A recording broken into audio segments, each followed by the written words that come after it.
दोस्तों, आज यशराज फिल्म्स की ऋतिक रोशन और जूनियर एनटीआर के अभिनय से सजी फिल्म वार 2 रिलीज हुई है और हम उसी फिल्म का रिव्यू आप सभी के लिए लेकर आए हैं। यह अलग बात है कि इस फिल्म की रिव्यू लिखते समय भी और जब हम ये फिल्म देख रहे थे तब भी एक ही बात हमारे मुंह से निकल रही थी, कहाँ फंसाए हो नाथ। चलिए फिल्म ये वार 2 की रिव्यू करते हैं। जब यशराज फिल्म्स ने स्पाई यूनिवर्स के तहत फिल्मों का निर्माण शुरू करने का ऐलान किया था, तब लगा था कि वह कुछ बेहतर सिनेमा आप सभी के लिए लेकर आएंगे, मगर वह सिवाय कॉपी पेस्ट के कुछ नहीं कर रहे हैं। YRF स्पाई यूनिवर्स की छठी किस्त और 2019 में रिलीज हुई फिल्म वार का सीक्वल वार 2 लेकर यशराज फिल्म्स आया है, जो कि 14 अगस्त को पूरे विश्व के सिनेमाघरों में रिलीज हुई है। इसे देखते हुए हमारे साथ ही अन्य दर्शक एक ही रट लगाए हुए थे, कहाँ फंसाए नाथ। इसमें कहीं भी कोई जासूसी नहीं है, कोई किसी की जासूसी करते हुए नजर नहीं आता। पूरी फिल्म में जासूस और जासूसी की तलाश दर्शक करते रह जाता है। सिर्फ एक्शन ही एक्शन है, कहानी भी बहुत गड़बड़ है, स्क्रिप्ट भी कमज़ोर है, रोमांस भी गायब है। रोमांच की तो आप सोचिए ही नहीं। लोकेशन की जरूर तारीफ की जा सकती है, मगर फिर निरस्ता के अलावा कुछ नहीं है। और बेचारा सोच रहा था कि वह अपनी गाढ़ी कमाई कहाँ खर्च करने आ गया। जहाँ तक कहानी का सवाल है तो 2 घंटे 73 मिनट लंबी फिल्म वार 2 की कहानी पूर्व भारतीय खुफिया एजेंट मेजर कबीर धालीवाल, जिस किरदार में ऋतिक रोशन है, के इर्द गिर्द ही घूमती है। कई साल पहले इस देशभक्त को गुंडा बना दिया गया था और तब से वह देश के सबसे दुर्जय विरोधियों में से एक है। पर उसके बढ़ते खतरे के जवाब में भारत सरकार विशेष इकाई अधिकारी विक्रम, इस किरदार में एनटी रामाराव जूनियर है, को कबीर को पकड़ने भेजती है। पर कहानी शुरू होती है कबीर के जापान में एक दोदो शैली की हवेली में घुसने से, जहां वह डरांती और घूंसे चलाकर अपने लक्ष्य को बढ़ता है। ढेरों पोशाकें पहने अतिरिक्त कलाकारों को कफंडी की तरह इधर उधर बिखेरते हुए अजीबोगरीब कारनामे करता रहता है। जापान में कत्लेआम करने के बाद उसे किल नामक एक संस्था द्वारा अपने लिए काम करने पर रखा जाता है। यह संस्था भारत विरोधी संगठन है, जिसमें भारत के साथ साथ पाकिस्तान, बांग्लादेश, चीन, श्रीलंका और रूस जैसे देश शामिल हैं। काली की तरफ से सबसे पहले कबीर को राज्य के मुखिया कर्नल लूथरा, इस किरदार में आशुतोष राणा है, की हत्या करने की जिम्मेदारी दी जाती है। कर्नल लूथरा वह इंसान है जिसने कबीर को कभी अनाथ से उठाकर अपने घर में लाकर रखा और एक पिता की तरह उसका पालन पोषण किया, उसे एक बहुत कर्मठ ऑफिसर बनाया।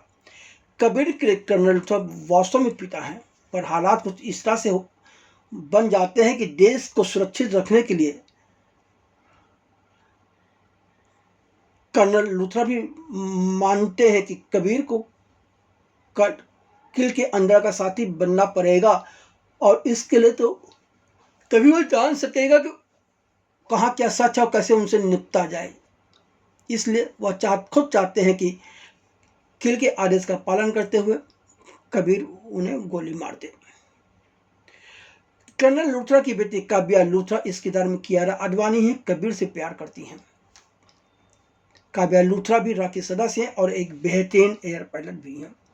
लूथरा की मौत के बाद अब रॉ की कुर्सी मिस्टर कॉल अभिनेता अनिल कपूर को मिल जाती है। कहानी आगे बढ़ती है तो पता चलता है कि विक्रम ही वह शख्स है जिसने कबीर द्वारा लूथरा पर गोली चलाने का वीडियो किल की तरफ से काव्या तक पहुंचाकर और रॉ के दफ्तर में पहुंचाकर कबीर को भारत विरोधी बताने में कोई कसर नहीं छोड़ी है। क्योंकि हकीकत यह है कि विक्रम रॉ में रहते हुए भी भारत विरोधी कामों में लगा हुआ है और वह किल के साथ काम कर रहा है। वकील के इशारे पर देश के प्रधानमंत्री को हटाकर दूसरे मंत्री विलासराव सारंग को प्रधानमंत्री बनवाना चाहता है। अचानक कहानी में ट्विस्ट आता है और 2019 की वार फिल्म के कबीर की शिष्या दिवंगत खालिद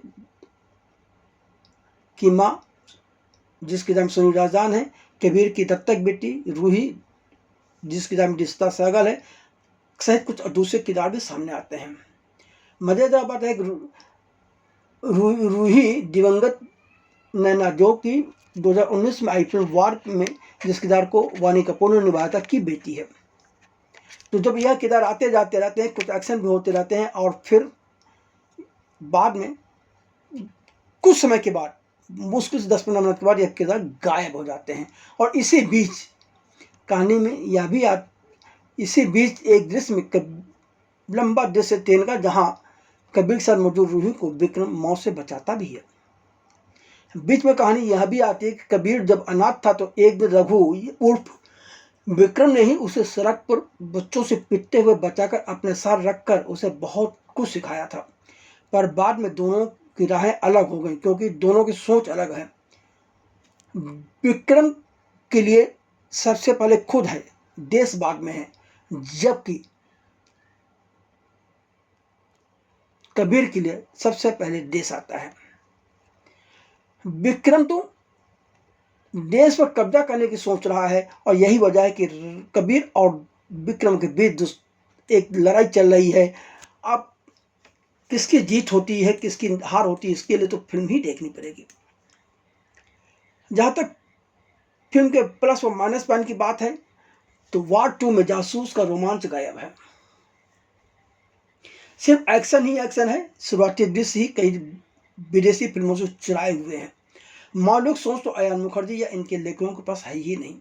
कहानी में कोई नयापन नहीं है। फिल्म के निर्देशक अयान मुखर्जी ने कुछ अंतराल पर भावनाओं को भी जबरन परोया है। बनावटी दृश्यों की भरमार है। कबीर और काव्या का 15 साल पुराना रोमांटिक फ्लैशबैक घुसाकर दर्शकों को रिझाने का असफल प्रयास किया है। इसे एडिटिंग टेबल पर कसने की जरूरत थी। एनटीआर जूनियर पहली बार स्पाई यूनिवर्स का हिस्सा बने हैं, पर बात बनी नहीं कुछ। पूरी फिल्म ही कुछ गड़बड़ है। स्क्रिप्ट की सपोर्ट न तो एनटीआर जूनियर को मिलती है और न ही ऋतिक रोशन को मिलती है। इस वजह से भी बहुत से दृश्य मार खा जाते हैं। जहां तक अभिनय का सवाल है, तो मेजर कबीर के किरदार में ऋतिक रोशन ने उस वक्त वापसी की है जब वह अपनी पिछली विक्रम बेधा और फाइटर जैसी 2 फिल्मों की असफलता का दंश झेल रहे हैं। पर वार 2 देखकर एहसास नहीं होता है कि ऋतिक रोशन अपनी इस असफलता के दंश से छुटकारा पाने के लिए कोई गंभीर प्रयास कर रहे हैं। विक्रम के किरदार में जूनियर एनटीआर की मेहनत साफ झलकती है, पर उन्हें भी स्क्रिप्ट व संवादों का सपोर्ट नहीं मिलता, इसलिए बात नहीं बनती जो बननी चाहिए। कियारा आडवाणी ने उम्मीद के मुताबिक प्रदर्शन किया है। कुछ जगहों पर खूबसूरत भी नजर आई हैं। अनिल कपूर, आशुतोष राणा, वरुण बोदेला भी अपने अपने किरदारों में जमे हैं।